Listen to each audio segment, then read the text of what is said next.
Hey, everybody, and welcome back for another deep dive. Today, we're diving into a topic that's been blowing up our inboxes lately, AI. Yeah, and not just the cool technology itself, but like the whole business side of it. Things are getting really interesting over there. Seriously. Like, remember those articles you send over about all the money flying around in the AI world? Mm. Billions of dollars, crazy, right? But then there's this whole other layer with people suddenly leaving these big AI companies. Right, like they're playing a super high stakes game of musical chairs. Yes, that's the perfect way to put it. And one article especially really got me thinking. It was all about OpenAI. They just got, get this, $6.6 billion in funding. I saw that. Like, are you kidding me? That's insane. Holy bonkers, but There's always a but, right? always. So they're rolling in cash, but some pretty important people are jumping ship. What's the deal with that? Well, the article mentioned Mira Murati leaving. She was their chief technology officer. That's a big deal. Like, she was basically the mastermind behind a lot of OpenAI's technology. Yeah, ChatGPT, DALL-E, all that crazy stuff that seems like magic. That was her. Pretty much. So for her to leave right when OpenAI is on top of the world makes you wonder what's going on behind the scenes. I know. Is it about the direction of AI, maybe?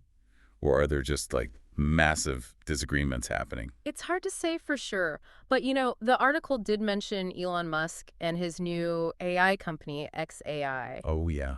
I forgot about that. They haven't raised nearly as much money as OpenAI, but, well, it's Elon Musk, right? He always makes a splash. Exactly. And he's got his own strong ideas about where AI should go. So now you've got this kind of competition, not just for funding, but for talent and vision, too. It's like, who gets to shape the future of AI?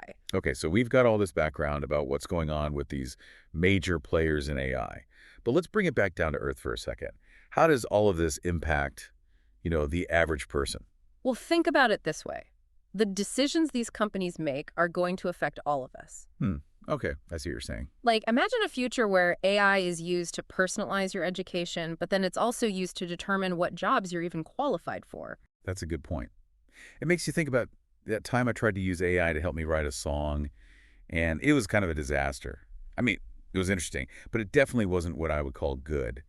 And it got me thinking, what does it even mean to be creative when AI can just whip up music or art or even write whole stories? Right. We're all going to have to figure out how to navigate this new world because it's not just about cool new gadgets anymore. This is about the future of work, privacy, our relationship with technology, and even what it means to be human in a world that's becoming increasingly dominated by intelligent machines and the choices these companies are making today. They're going to have a ripple effect on all of us. So in a way, we're all stakeholders in this AI revolution. Exactly. It's exciting, but it's also a little bit scary if you think about it too much. Definitely a little bit of both. Right. So what should people do?